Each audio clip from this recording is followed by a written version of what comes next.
예, 말씀 나누겠습니다. 오늘 말씀의 제목은 예수님의 자의식이라는 제목입니다.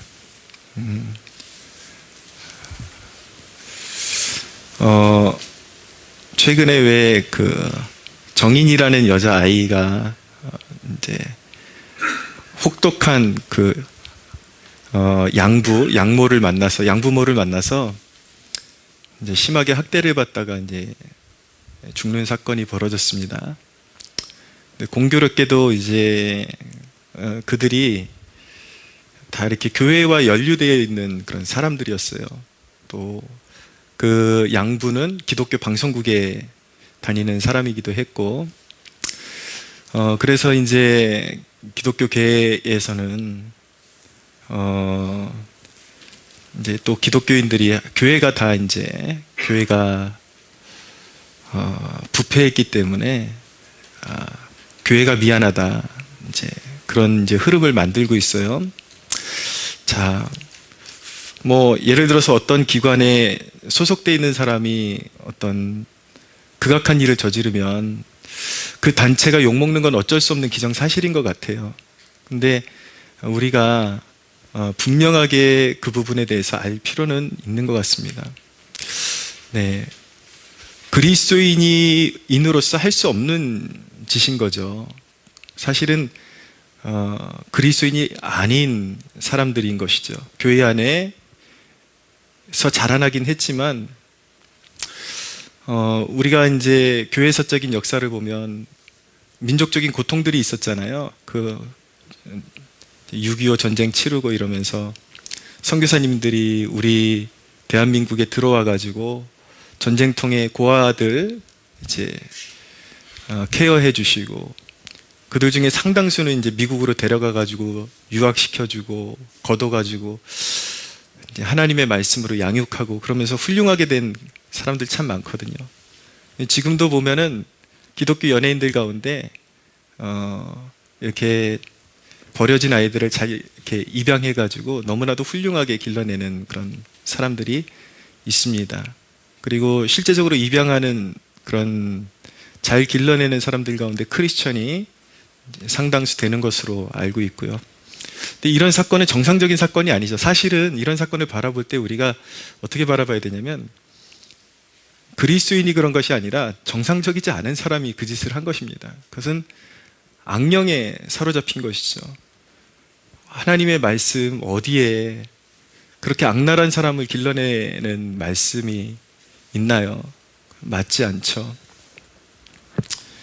그러니까 우리가 신앙생활하면서도 좀 조심할 필요는 있는 것 같아요. 저희랑 잘 이렇게 예전에 저희 아내가 다니던 회사에 사장님의 친구 사장님이 계신데 우리 교회도 몇 번 방문해 주시고 했거든요. 근데 이분이 전도가 안 되는 이유가 한 가지가 있는데, 그게 무엇이냐면 그분이 원래 첫 번째 결혼했던 아내 되시는 분이 교회에 이렇게 몸담고 계신 분이었어요. 근데 갑자기 어느 날 하나님의 음성을 들었다 그러면서 다른 사람하고 결혼해야 된다고 뛰쳐나가 버린 거예요. 이거는 정상적인 케이스가 아닌 경우죠. 예. 우리가 그리스도인들이 그렇게 배운다 그러면 그거는 말이 될 수가 없는 거죠. 그러니까 여러분, 그런 케이스는 정상적이지 않은, 완전히 인륜을 저버린 폐륜의, 원래 뭔가 타고난 그런 성품 자체에 아주 극심한 문제가 있는 경우라고 봐야 되죠. 그렇지만 아울러서 우리가 신앙생활할 때도 좀 조심할 필요가 있는데, 영을 다 믿지 말라라는 말씀이 있거든요. 그러니까 이제 신앙생활하기 시작하면서 어떤 체험을 하기 시작할 때가 참 중요한데, 무조건 이렇게 어떤 신비로운 체험을 하는 것이 다 옳은 것은 아니다라는 그런 경각심을 가지고 있어야 하는 것입니다. 여러분이 무언가 이렇게 좀 내면에 이렇게 뭔가 감동이 오고 그러는데, 그것이 여러분들이 성경에서 듣고 하나님의 말씀을 통해서 보고 듣고 배우던 하나님의 성품과 너무 다르다. 그것은 하나님께로부터 온 생각이 아닌 것입니다. 그런 부분을 잘 숙지하고 이제 우리가 살아갈 필요가 있죠. 오히려 이제 사회적으로 그런 어떤 폐륜적인 짓을 저지른 사람에게 이제 혹독하게, 또 이런 사건이 벌어지면 사회적으로 하는 일이 무엇이냐면 더 혹독하게 처벌하는 법안을 발의해야 된다 그러거든요. 근데 여러분 생각해 보세요. 그게 궁극적인 해결책이 될 수 있을까? 한 사람을 혹독하게 처벌을 한다 그래서 그런 사회 문제가 없어지는 것은 아닙니다. 예, 그런 문제는요 또 계속 벌어질 거예요. 왜냐하면 정상적이지 않은 사람들이 사회 속에 계속해서 공존하고 있기 때문인 것입니다. 근데 우리는 그리스도인으로서 이런 문제를 바라볼 때에 그냥 사회적인 처벌만 강화시키자, 그리고 공분만 일으키고 그런 것이 아니라, 우리의 삶의 목적은 단순히 누군가를 처벌하는 데 있는 것은 아니잖아요. 물론 이제 그 사람들은 저 또한 강력하게 처벌받기를 원합니다. 그래야 되죠. 근데 우리가 그리스도인으로서 어떻게 이런 문제를 바라보면서 우리 스스로를 점검할 것이냐, 그래서 중요하겠죠. 단순히 한 사람 강력하게 처벌한다 그래서 우리가 사는 세상이 좋아집니까? 그러나 우리가 그런 것을 통해서 우리가 어떤 영적인 경각심을 받으면 우리의 삶의 그런 어떤 우리 가까이에 있는 삶은 더 나은 방향으로 갈 수도 있습니다. 우리는 우리 주위에 있는 고마운 사람들에 대해서, 우리 자녀들에 대해서 얼마만큼 그 존재에 대한 고마움을 깨닫고, 주님께서는 우리에게 서로 사랑하라고 말씀하셨는데 그 사랑의 계명을 나의 소중한 사람들에게, 자녀들과 또 우리 공동체 사람들에게, 가까운 사람들에게 얼마나 우리는 잘 적용하면서 살았는지 그것을 돌아보는 시간이 되어야 할 것입니다. 요한일서 4장 20절에 보면 이런 말씀이 있습니다. 누구든지 하나님을 사랑하노라 하고 그 형제를 미워하면 이는 거짓말하는 자니, 보는 바 그 형제를 사랑하지 아니하는 자는 보지 못하는 바 하나님을 사랑할 수 없느니라. 우리가 이 계명을 주께 받았나니 하나님을 사랑하는 자는 또한 그 형제를 사랑할지니라. 네, 기독교 계명의 가장 큰 계명, 그것은 바로 사랑하라는 것입니다. 그래서 저도 많이 그 부분에 대해서 찔림을 갖고, 오히려 그 사건을 바라본 저도 집에 들어가면, 제가 상당히 여기 교회에 오래 있다가 들어가거든요. 그러면 아이가 놀아달라 그러면 솔직히 좀 막 귀찮고 지쳐요. 그래서 야, 다음에 놀아줄게 그러고 막 늘 이렇게 미루는 습관이 있었는데, 어느 날 보니까 내가 아빠 구실을 잘 못하고 있구나라는 걸 깨닫고 요즘은 조금 놀아주려고, 더 놀아주려고 노력하고 있습니다. 거짓말이야? 예, 여러분들이 소원하게 생각했던 그런 사람들에 대해서 한번 이렇게 좀 뭐랄까 반성하고, 다시 한번 우리 사회, 우리가 사는 이 사회 속에서 더 중요한 것이 무엇인지 다시 한번 점검하고 우리 안에 식어졌던 사랑을 회복하는 그런 복된 여러분들 되시기를 바랍니다. 우리가 그러니까 세상을 살아가면서 내가 누구인가라는 질문을 던지는 것이 참 중요합니다. 자의식이라 그러거든요. 나를 어떻게 정의하느냐. 나를 어떻게 정의하느냐에 따라서 세상의 유혹이 오고, 그리고 그런 죄의 유혹이 올 때에 어떻게 대처할지가 이제 판가름이 나는 것이거든요. 근데 우리의 모든 가치의 기준은 누구로부터 출발하냐면 예수님으로부터 출발합니다. 예수님은 자신을 어떻게 해석하셨고 어떤 자의식을 가지고 계셨는지, 그것을 이제 우리가 바라보면 우리도 저런 자의식을 가져야 하는구나, 그것을 알게 되는 것이죠.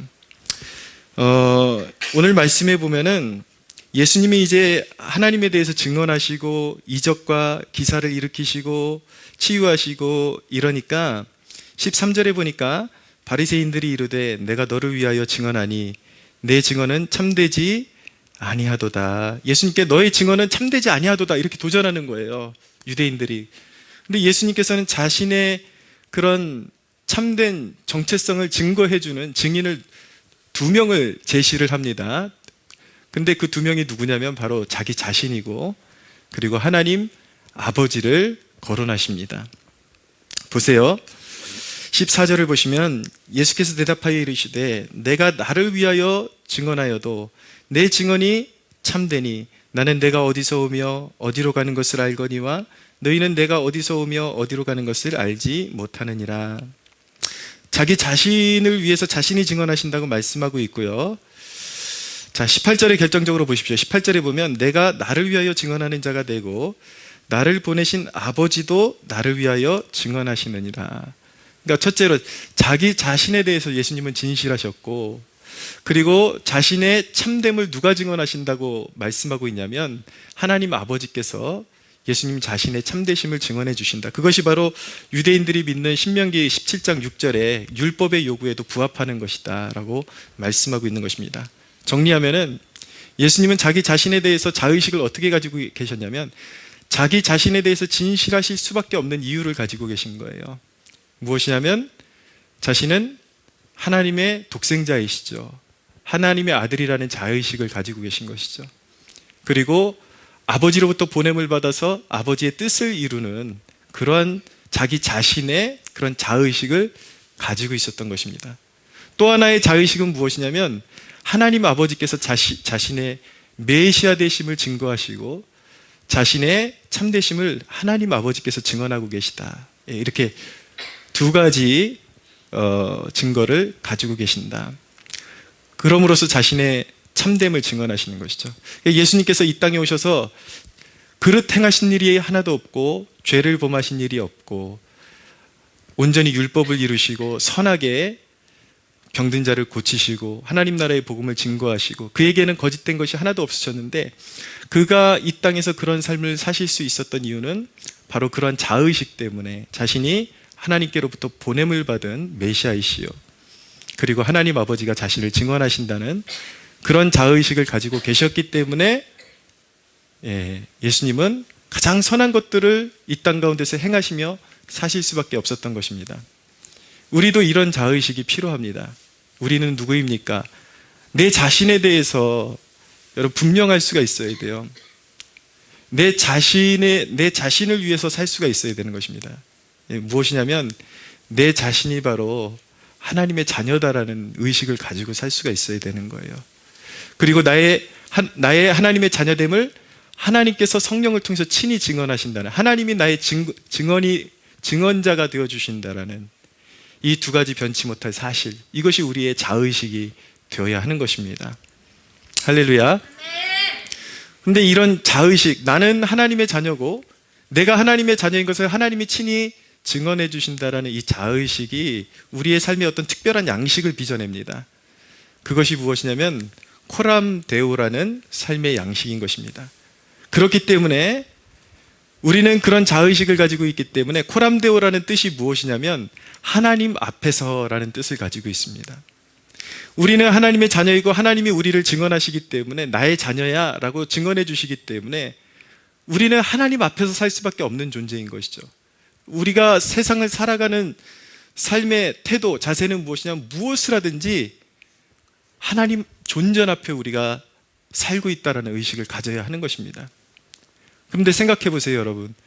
하나님, 내 아버지께서 나의 구원자이신 하나님께서 모든 순간마다 365일 24시간 모든 매 분초마다 나와 함께 하시고 나를 지켜보고 계시고 내가 그 하나님의 존전 앞에 있다라는 하나님의 임재의식 가운데 있는데 어떻게 여러분 악을 추구하면서 살아갈 수가 있겠습니까?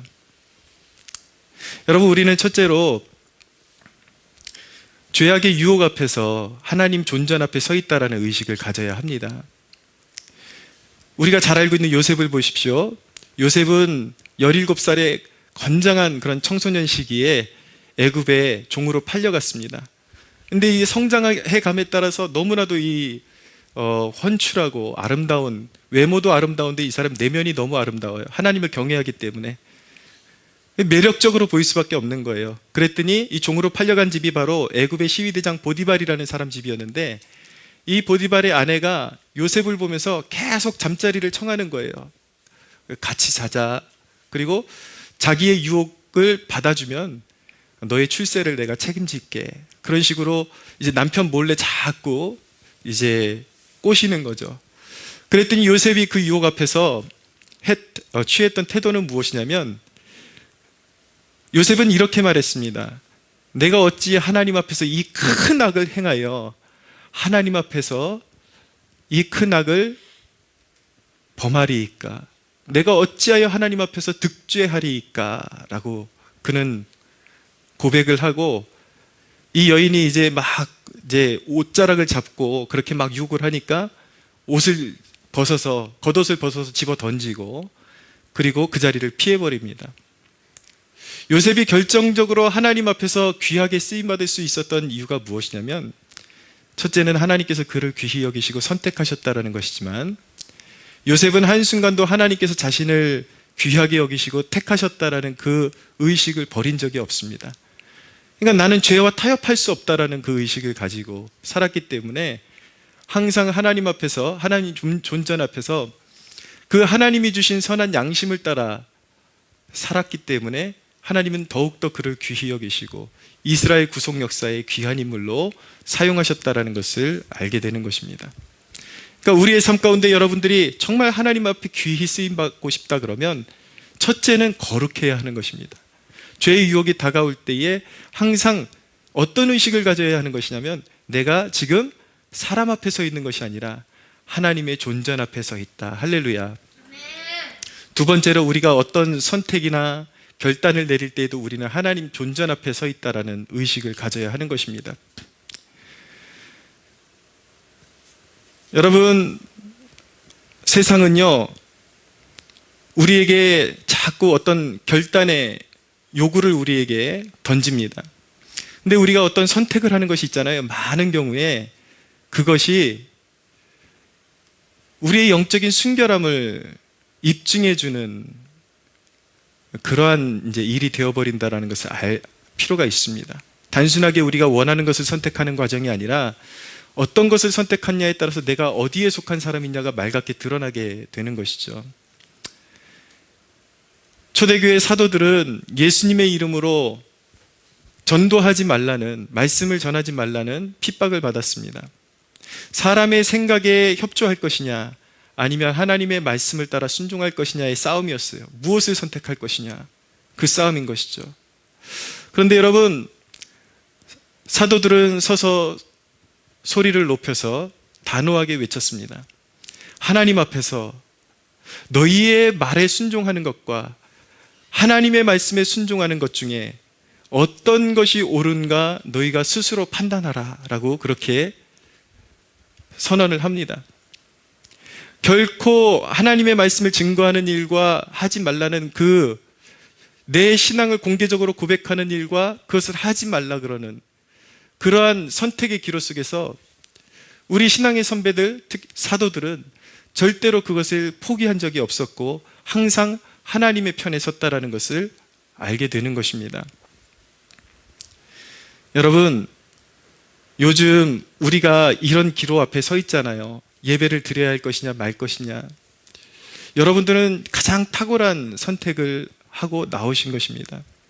그런데 많은 사람들이, 야, 그래도 세상 정부가 요구하는 일인데 예배 드리지 말라 그러면 드리지 말아야지, 그리스도인들이 그렇게 말한단 말이에요. 근데 그들이 근거로 내세우는 본문이 무엇이냐면, 베드로전서 2장에 주를 위하여 인간의 모든 제도에 순종하되 라는 말씀을 가지고 나오는 거예요. 성경이 이렇게 말씀하지 않냐. 근데 여러분, 주를 위하여 인간의 모든 제도에 순종하되 라고 쓴 사람이 누구냐면 사도 베드로입니다. 그런데 세상 권세가 너네 예수의 이름으로 말하지 말아라 라고 말했을 때에, 하나님 앞에서 너희의 말을 듣는 것과 하나님의 말씀에 순종하는 것 중에 어떤 것이 옳은지 너희가 스스로 판단하라. 우리는 보고 들은 것을 말하지 아니할 수 없노라 말한 사람이 누군지 아십니까? 그 사람이 동일한 베드로입니다. 무슨 말씀인지 아십니까? 우리의 신앙에 하나님을 경외하는 일을 제외하고, 하나님을 경외하는 일에 위협을 가하는 일을 제외하고 세상의 모든 제도를 존중해 주라는 거예요. 우리는 그럴 의무가 있습니다. 존중해 줘야 돼요.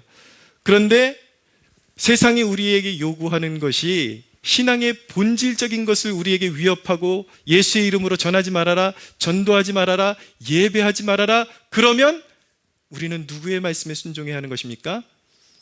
세상의 모든 인간의 제도에 순종하라는 것 위에 상위의 제도가 무엇입니까? 너희의 신앙을 앗아가고 하나님을 부인하는 것에 대해서는 절대 타협해서는 안 된다라는 상위의 하나님의 법칙에 우리는 순종하는 존재임을 기억하시기를 바랍니다. 할렐루야. 예, 성경은 좀 모순적인 그러한 요구를 우리에게 하실 때가 있는데, 그럴 때는 어떤 것을 선택한 것인가? 성경의 원리에서 어떤 것이 더 큰 계명인지를 우리는 따져서 그 계명에 순종해야 되는 것이죠.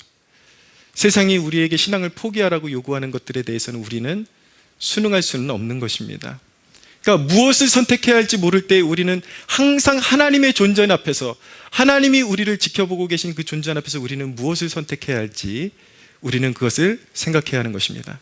세 번째로, 우리가 어떤 일을 할 때도, 무슨 일을 하는 의도에도 항상 하나님의 존재 앞에 우리가 서 있다라는 의식을 가져야 하는 것입니다. 내 의도가 바른가? 사람하고 대할 때, 어떤 우리가 직장 일을 할 때에도 항상 내 의도가 하나님 앞에서 바른가? 그것을 우리는 늘 점검하면서 살아야 되는 것이죠. 그것이 바로 코람데오의 삶이라는 것입니다. 그럼 우리는 악을 멀리할 수밖에 없는 것입니다. 사랑하는 여러분, 하나님의 그 거룩하신 성품에 참여하는 저와 여러분들 되기를 축복합니다. 어떤 일이 있었냐면요, 꽤 시간이 지난 것 같은데, 여기 이제 블라인드를 올리면 방충망이 여기 있습니다, 바깥쪽에. 근데 몇 달 전에, 거의 반년 이상 지난 것 같은데, 청소하다가 그 방충망이 밑에 아직 장사하고 있을 때 어닝 천막이 거기 쳐져 있었거든요. 그게 뚝 떨어진 거예요. 뚝 떨어졌는데 그 밑에 집 사장님이 출근하기 전이었거든요. 우린 새벽 기도를 하니까. 뚝 떨어졌는데 그게 탁 받쳐가지고 떨어지니까 방충망이 깨지지 않고 무사히 착지를 했더라고요. 그래서 얼른 주스로 내려갔죠. 내려갔더니 문제가 생겼어요. 보니까 그 집 어닝 천막에 요만한 펑크가 나 있는 거예요. 근데 우리는 엉겹결에 무슨 생각을 했냐면, 디테일하게 생각하지를 않았어요. 이 집 주인 오기 전에 빨리 올라가자. 그러고 그냥 아무런 우리가 뭔가를 이렇게 잘못한다라는 생각도 안 하고 얼른 그냥 일 커지기 전에 수습하고 올라가자. 그러고서 이제 그 도로 설치를 해놨죠. 그러고서 우리는 그 사건을 까먹었는데, 그날인가 그 다음날인가 정확히 기억은 안 나는데, 제가 어지간해서는 차 사고를 수년째 내본 적이 없습니다. 운전을 그래도 꽤 능숙하게 하기 때문에. 근데 그날 이제 저희 방문한 손님 만나고 헤어지다가 잠깐 이렇게 후진을 하는데 뭐가 꽝 소리가 나는 거예요. 근데 택시가 와서 들이받은 거죠. 그랬더니 보니까 아예 흠도 없는데 이 택시 아저씨가 나와가지고 아이고 허리야 그러면서 이제 죽는 소리를 하는 거죠. 입원해야 되겠다고 그러면서. 그래서 왜 이런 일이 생겼을까 좀 이렇게 좀 고민해 보게 되었어요. 한 번도 이렇게 이런 실수를 해본 적이 없는데, 그리고 차에 분명히 뒤가 이렇게 화면으로 비추고 있는데 내가 왜 이런 실수를 했지? 그러고 나서 이제 보험료가 이제 상당히 뛰게 생겼어요. 보니까. 근데 하나님께서 기도하는 중에 제 마음에 비춰주신 사건이 있었습니다. 야, 너는 네 물건 소중한 줄은 알지? 남의 물건은 빵꾸 내놓고 입 닫고 있는 건 무슨 양심이냐?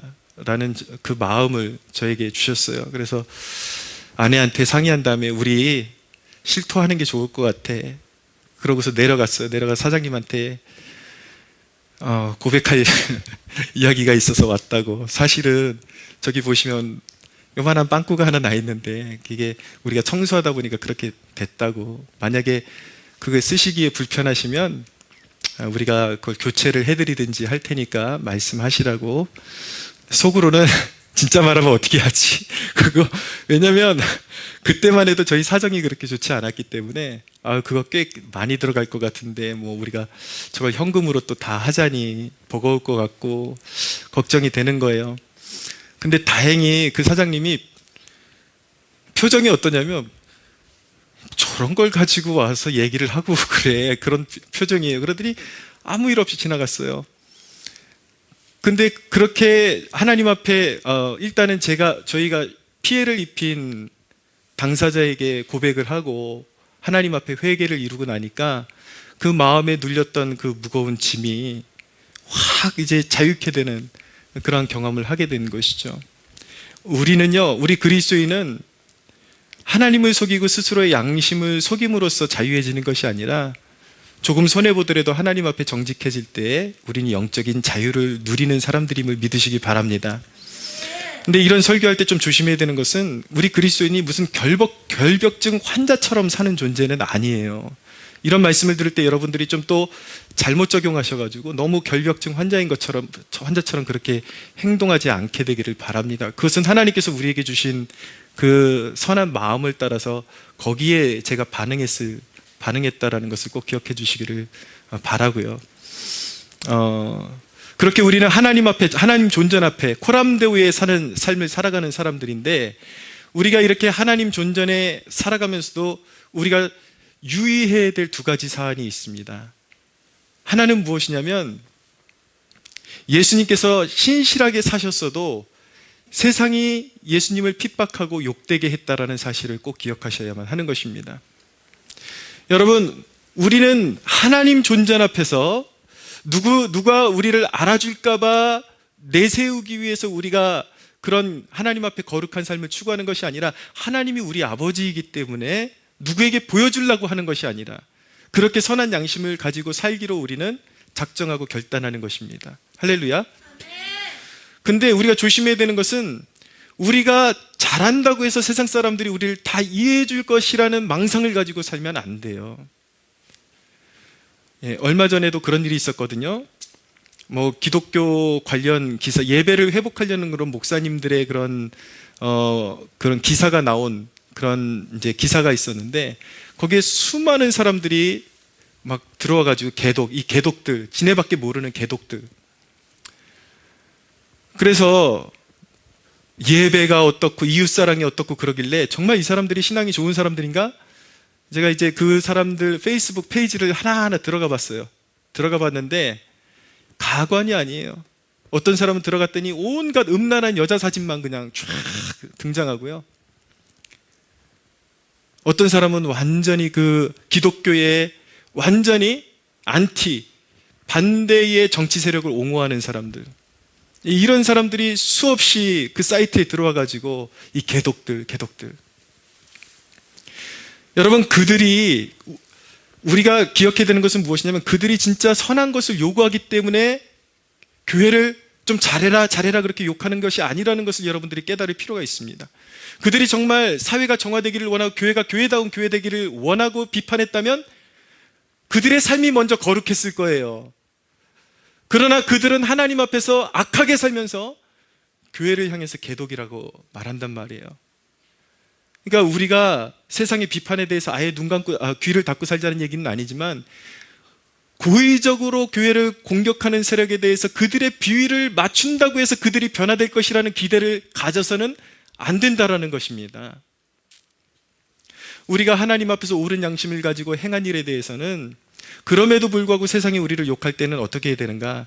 우리는 그냥 감수해야 되는 것입니다. 하나님께서 마지막 날에 옳게 판단해 주시고 심판해 주실 줄로 믿고, 우리는 하나님의 말씀을 받은 그대로 살려고 노력하면 되는 것입니다. 할렐루야. 우리가 누구에게 칭찬받으려고 하는 것이 아니라 하나님 앞에서 진실하게 살다 보면, 세상이 다 욕한다 할지라도 우리의 진실한 모습을 보고 누군가는 또 하나님께로 돌아오는 영혼이 반드시 일어나게 되어 있는 것입니다. 믿으십시오. 예수님께서는 뭐라고 말씀하셨냐면, 종이 그 상전보다 결코 낫지 못할 것이다 라고 말씀하셨어요. 무슨 말씀인지 아십니까? 예수님이 하나님 앞에서 그렇게 신실하게 사셨어도 세상 사람들이 예수님을 그렇게 비아냥거리고 욕했는데, 하물며 예수님을 따르는 그의 백성들이 세상 사람들로부터 욕먹는 건 당연하다라는 것입니다. 그러므로 사랑하는 여러분, 남의 평판에 너무나도 이랬다 저랬다 균형을 잃고 헤매이는 영혼들이 되지 마시고, 하나님 앞에서 항상 하나님의 뜻대로 살고자 노력하는 여러분 되시기를 축복합니다. 자, 두 번째 기억해야 되는 것은 무엇이냐면요,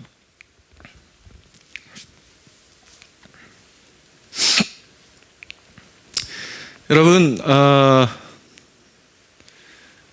우리가 우리가 우리의 선한 자아를 우리가 회복해야 한다라는 것입니다. 예, 우리는 누구입니까? 이 순간 이 말씀을 정리하면서 우리가 기억해야 하는 것은 무엇이냐면 우리 또한 선한 자의식을 회복하고 살아갈 수가 있어야 한다라는 것입니다. 여러분, 우리는 누구입니까? 정리하겠습니다. 우리는 하나님의 자녀입니다. 내 자신은 하나님의 자녀입니다. 그리고 내 자신을 증언하시는 분이 누구입니까? 하나님께서 우리가 하나님의 자녀임을 증언하시는 그런 하나님의 자녀인 것입니다. 그러므로 사랑하는 여러분, 세상이 뭐라고 하든지 하나님의 말씀을 따라 순종하는 여러분들 되시기를 바랍니다. 이 말씀만 드리고 마치겠습니다. 이런 말씀을 적용할 때 우리가 꼭 기억해야 되는 것은 무엇이냐면요, 남에 대한 잣대로만 활용하면 안 된다라는 거예요. 그렇지, 코람데오라 그랬지. 근데 저 사람은 왜 저렇게 하나님 앞에 저렇게 살지? 하나님 앞에 저렇게 살지? 남을 판단하는데 이런 말씀을 활용하면 안 되고요, 자기 자신이 하나님 앞에 더 깊숙이 이 말씀을 적용하려고 애써야 되고, 하나님께서 가장 우리에게 명령하신 제1의 계명은 무엇인가? 서로 사랑하라는 계명 잊지 마시기 바랍니다. 할렐루야. 여러분들이 만약에 이런 말씀을 적용할 때 자기 자신에게 먼저 적용하지 않고 자꾸 남을 판단하는 습관이 있었다면, 만약에 우리가 이 방충망을 떨어뜨리는 사건을 여러분들이 어떤 모니터로 보고 계셨다 그러면 아마 저희를 정죄하셨을 것입니다. 저게 목사라니, 내가 뭘 믿고 저 사람한테 설교를 들어. 근데 우리가 기억해야 되는 것은 무엇이냐면요, 저는 여러분들을 하나님의 뜻 가운데로, 여러분들과 같은 선생에서 우리가 연약한 죄인이기 때문에 하나님의 은혜가 필요하고 하나님의 도움이 필요하다라는 하나님께로 이끌어가는 종인 것입니다. 저와 여러분들이 매사에 어떤 면에서는 똑같다라는 것을 기억하셔야 돼요. 우리가 서로를 바라볼 때에 저 사람의 연약함이 바로 나의 연약함이다라는 의식을 가져야 하는 것입니다. 그래서 우리가 기억해야 되는 것은, 기독교의 가치 중에서 가장 귀한 것은 무엇이냐면 서로의 약함을 품어주는 것, 서로 사랑하는 것이 가장 귀하다라는 것을 꼭 기억하시기를 바랍니다. 예, 그래서 서로 감싸주고 그렇게 하나님의 말씀 안에 거하는 것, 그것보다 중요한 것은 없다.